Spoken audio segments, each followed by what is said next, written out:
Billy Graham was a man who inspired millions of people, but he had secrets that no one could have imagined.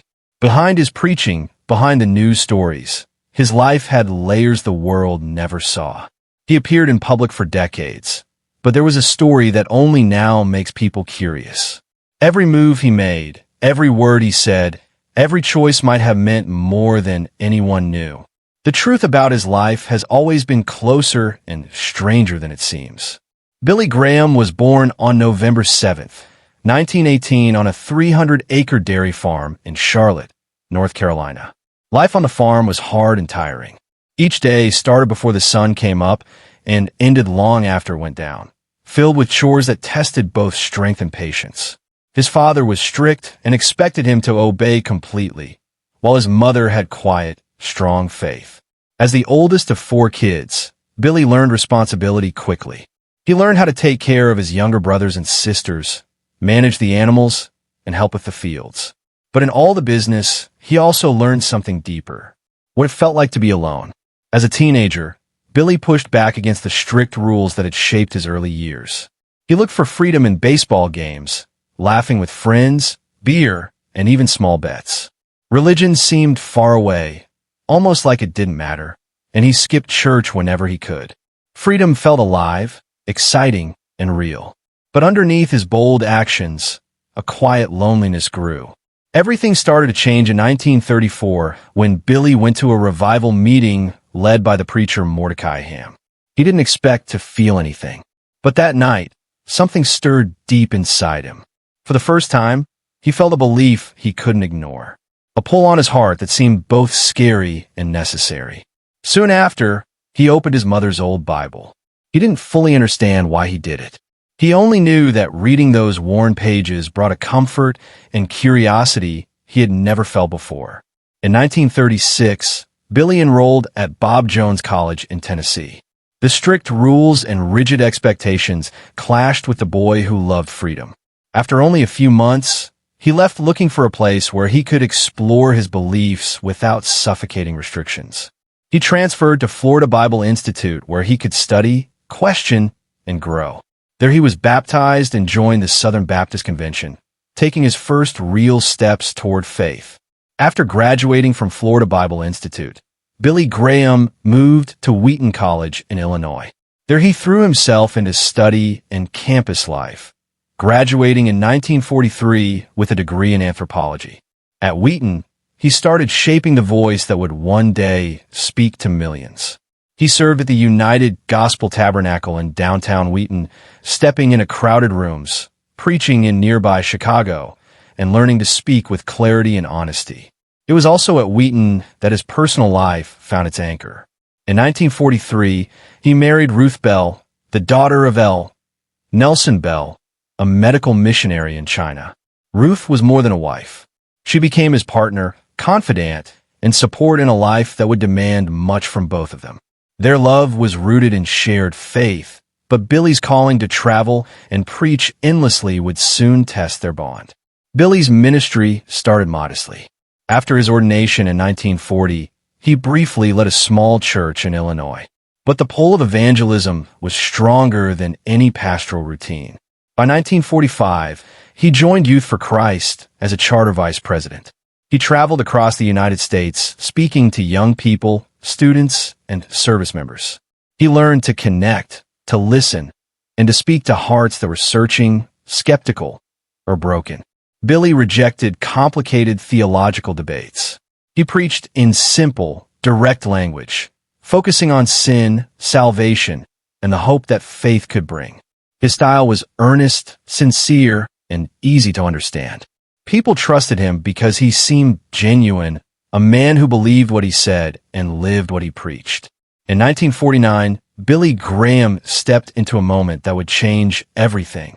He launched a tent revival in Los Angeles, expecting just a few weeks of meetings.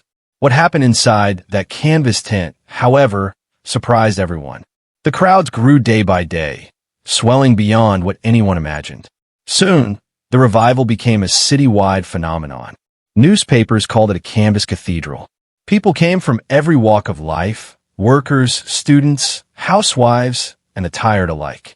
They came looking for hope, comfort, and answers to questions they often couldn't say out loud. As his influence grew, Billy realized he needed a structure to guide his expanding mission. In 1950, he founded the Billy Graham Evangelistic Association in Minneapolis.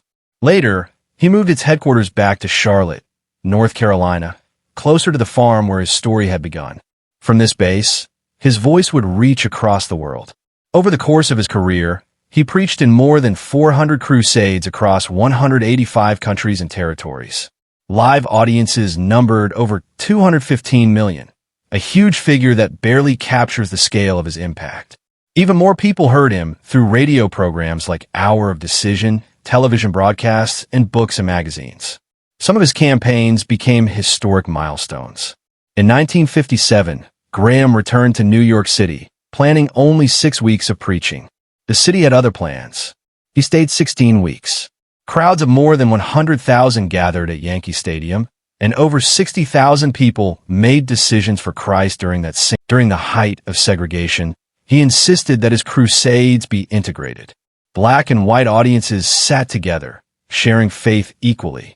He even worked alongside Martin Luther King Jr., who offered the opening prayer at one of Graham's New York Crusade nights. Yet his civil rights legacy was complicated. He opposed segregation, but did not join the historic March on Washington in 1963. Behind the public acclaim, his personal life told a different story. Years of travel and endless preaching put huge strain on his marriage to Ruth.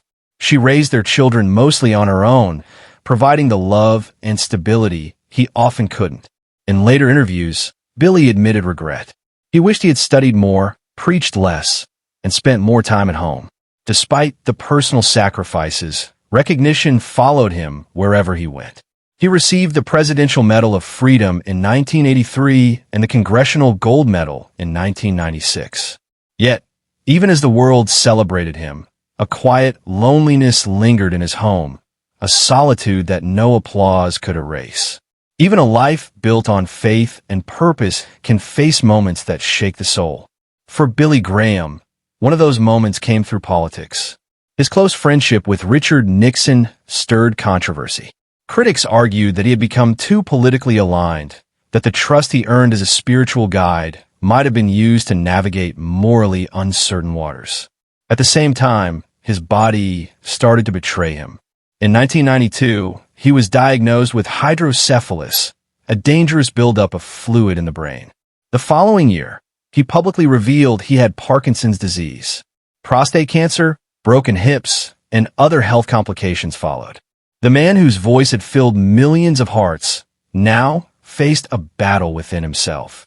Yet, even as his body weakened, his spirit refused to fade. In 2005, he delivered what he called his last North American crusade in New York City. The following year, he gave his final public sermon at a festival of hope in New Orleans led by his son Franklin. In moments like his prayer at the National Cathedral after September 11th, he proclaimed with unwavering confidence that the nation would endure. Billy Graham passed away on February 21st, 2018 at his home in Montreat, North Carolina, just shy of his 100th birthday. The world mourned the loss of a man who had touched millions of lives. Yet his final resting place carried quiet tension.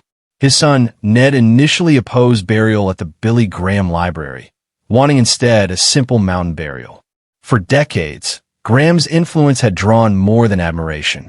The FBI reportedly monitored him, watching a man whose words reached presidents, prime ministers, and powerful figures across the globe. Declassified records show meetings with world leaders, intelligence officials, and policymakers, raising questions about his role in Cold War politics. In his later years, Graham wrote with surprising honesty.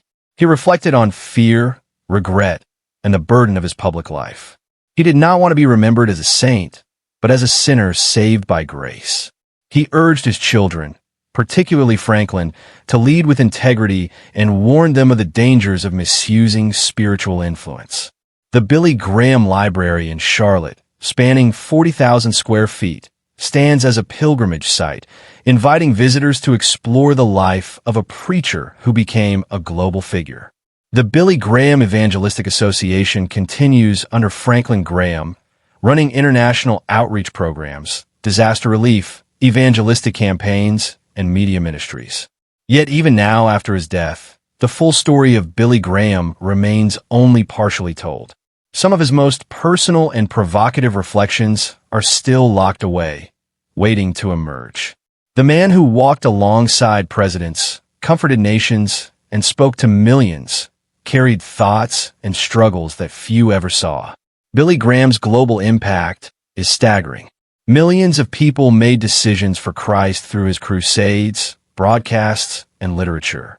Over 215 million attended live events, with countless more reached through radio, television, and print. His movement created lasting institutions, training centers for future ministers, disaster relief programs, and Christian education initiatives. Even as the honors poured in the Presidential Medal of Freedom, the Congressional Gold Medal, and even an honorary knighthood, critics continued to question his closeness to political power. Scholars and biographers debate endlessly. Was he truly America's pastor, a humble servant spreading faith? Or was he in some ways a political broker cloaked in religious authority? Billy Graham's legacy is both immense and mysterious. A global figure, yet a man of quiet humility, celebrated yet scrutinized, known yet still only partially understood. And it is in that tension, that mystery, that the true weight of his life continues to linger, inviting the world to look closer,